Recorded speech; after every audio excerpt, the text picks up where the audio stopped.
खबर तो छपेगी, चाहे जो भी हो अंजाम। नमस्कार, मैं हूं अंजलि और आप देख रहे हैं कलयुग की कलम समाचार पत्रिका। आइए नजर डालते हैं आज की प्रमुख खबर पर। हवा में तैर रही दिशाहीन सरकार, लाशों पर नाच उत्सव मना रहा शिवराज। यह युद्ध है, हम सबको मिलकर लड़ना होगा। बात तो 100% सही है, मगर हम सब हैं कौन? दमोह विधानसभा के चुनाव में हजारों को इकट्ठा कर रैली करके पूरे प्रदेश में कफन बांटने वाले को जरा भी शर्म नहीं आई, ये कहते हुए कि मास्क कफन से छोटा है। गजब बात है, चुनाव प्रचार के दौरान यह कहने वाला कि कोरोना से डरने की जरूरत नहीं है, सब घर से बाहर निकलकर मतदान करें। मतदान होने के बाद दूसरे दिन ही दमोह में लॉकडाउन लगाकर कहा जाता है पूरा प्रदेश 30 अप्रैल तक घर में कैद रहे। यह देख व सुनकर तो अपना रंग बदलने वाला गिरगिट भी आत्महत्या कर लेगा। महाकौशल से लेकर मध्य भारत, बुंदेलखंड से लेकर बघेलखंड, चंबल से लेकर मालवा तक कोरोना अपना कहर बरपा रखा है। अस्पतालों में बिस्तर की मारामारी मची हुई है, चिकित्सा सुविधाओं का टोटा है। लोग कोरोना के लिए अहम माने जा रहे रेमडेसिविर इंजेक्शन के लिए मारे मारे फिर रहे हैं। कालाबाजारी चरम पर है, मेडिकल कॉलेज तक रेमडेसिविर इंजेक्शन को दबा कर बैठे हुए हैं। मैहर से भाजपा की प्रदेश मंत्री बताई जा रही विजया चोपड़ा को जबलपुर मेडिकल कॉलेज से रेमडेसिविर इंजेक्शन मुख्यमंत्री के कहने पर दिया जाता है। यह भी एक जिसे वे अपने पुत्र को लगवाकर खुद मौत का इंतजार करती हैं। पति को तो इलाज के अभाव में पहले ही खो चुकी हैं। भोपाल, शहडोल सहित कई जिलों में लोग ऑक्सीजन नहीं मिलने की वजह से अकाल मृत्यु का ग्रास बन गए हैं। आखिर कोरोना से हो रही इन मौतों का जिम्मेदार कौन है?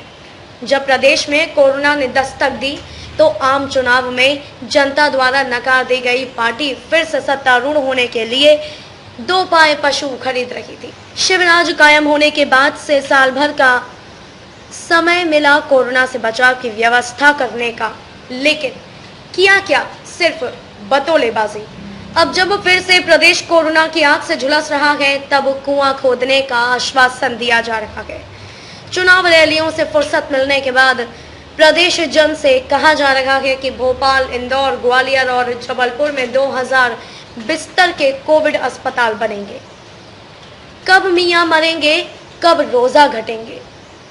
अब इतने बड़े जादूगर तो हो नहीं कि हाथ घुमाया और अस्पताल बन गया, ना ही विश्वकर्मा आएंगे अस्पताल बनाने। सरकारी और दरबारी मीडिया के मदद से प्रदेशवासियों की आंखों में मिर्च डाली जा रही है। बिस्तरों की कमी नहीं है, रेमडेसिविर इंजेक्शन, ऑक्सीजन पर्याप्त मात्रा में उपलब्ध है का झूठ परोसा जा रहा है। मैदानी हकीकत सरकार के मुंह पर कालिक पोत कर जूते मार रही है। महानगरों, नगरों से लेकर कस्बा इलाकों के अस्पतालों में बिस्तर नहीं होने का लोग खुद के लाए चादर बिछाकर जमीन पर पड़े हुए हैं। जगह के अभाव में मरीज भर्ती नहीं किए जा रहे हैं। रेमडेसिविर इंजेक्शन लोग बाजार से वास्तविक कीमत से बहुत ज्यादा कीमत देकर खरीद रहे हैं। ऑक्सीजन की कमी से लोग मर रहे हैं और सरकार कलेक्टर के माध्यम से लॉकडाउन खेल रही है। पुलिस मास्क और 2 गज की दूरी को आपदा में अवसर बनाकर या तो अवैध कमाई करने में लगी है, नहीं तो अपनी खीज आम आदमी पर डंडों लातों से उतार रही है।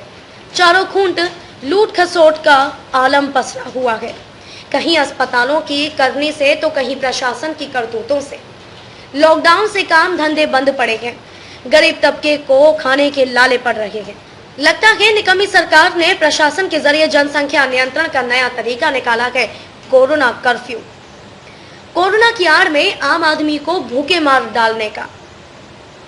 अब लोगों को लगने लगा है कि सरकार सोची समझी रणनीति के तहत कोरोना का बिना वजह भय फैला रही है।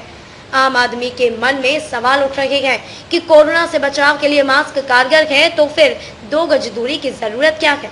इसी तरह जब आम आदमी 2 गज की दूरी पर खड़ा है तो मास्क क्यों पहने? सरकार की बात मान ली जाए तो कोरोना से बचाव के लिए मास्क और 2 गज की दूरी दोनों जरूरी हैं, तो फिर लॉकडाउन क्यों लगाया जा रहा है?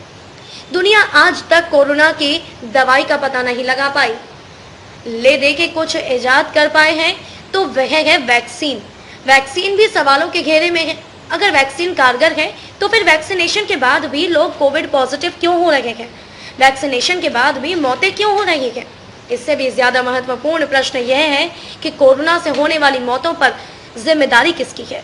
अगर वैक्सीनेशन ही कोरोना से बचाव का उपाय है तो सबसे पहले स्कूलों के बच्चों को क्यों नहीं लगाया जा रहा? ऐसा करके उनके भविष्य को बर्बाद होने से बचाया जा सकता है। सारे नियम कानून को पालने की जिम्मेदारी और पालन न कर पाने की दशा में सजा केवल गरीब की लुगाई बनकर आमजन की काले पोते सफेद पोश आमजन को बताए कि कोरोना अगर सच में महामारी है तो वे चुनाव के दौरान लाखों की भीड़ जमा कर रैली क्यों कर रहे थे? कितने आम आदमी कोरोना ग्रसित हुए? कितने नेताओं को कोरोना हुआ? कितने नेताओं की मौत हुई? आम आदमी यह भी जानना चाहता है कि ट्रक ड्राइवर पूरे भारत में घूमते हुए हर होटल का खाना खाते हैं तो भी पॉजिटिव क्यों नहीं हो रहे? आमजन का वह तबका जो दरगाहों, मजारों, गुरुद्वारों, मंदिरों के बाहर बैठते खाते सोते हैं, उनको कोरोना क्यों नहीं हो रहा? जब वैक्सीनेशन इसका उपाय है तो सबसे पहले स्कूलों के बच्चों को क्यों नहीं? कि ऐसा ना करके उनकी पढ़ाई बर्बाद क्यों? कटनी से लेखक अश्वनी बड़गया, अधिवक्ता, स्वतंत्र पत्रकार की खास रिपोर्ट। खबरों में अब तक के लिए बस इतना ही। मिलते हैं फिर किसी खास खबर के साथ। तब तक के लिए नमस्कार।